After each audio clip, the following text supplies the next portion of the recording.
Yeah, Jackson Dart has a little bit of that it factor, however you want to call it. But, Charlie Weiss, the longtime offensive coordinator for the Patriots and head coach at Notre Dame, he said that, he always talks about the Pied Piper effect. He's got that kind of personality where everybody jumps in line behind him. He was beloved by the defensive players in that locker room at Ole Miss.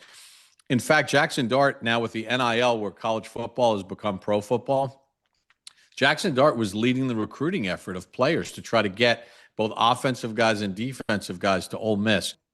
Now, that's great, but you got to also produce on the field. There's been many guys that have had that leadership quality, but if you stink, it doesn't really matter at quarterback. But I think he's got the potential to be that kind of player that the Giants sorely need. But what I'm seeing now of him as a pro, a lot more poise than I would have expected.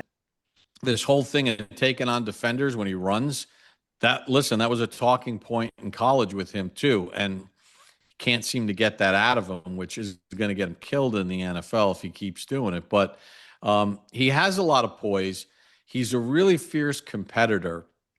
And he's one of these guys that just bring it on. He relishes like the big moment. And I loved what he said after the game when he was being interviewed. And it was like, listen, since Plaxico Burress shot himself in the leg, the Giants had lost 27 of 34 games against the Eagles. He said, I heard the negativity about Philadelphia and the negativity about this football team. He's like, I wasn't here for any of that. And some of us young guys, we haven't been here for any of that stuff.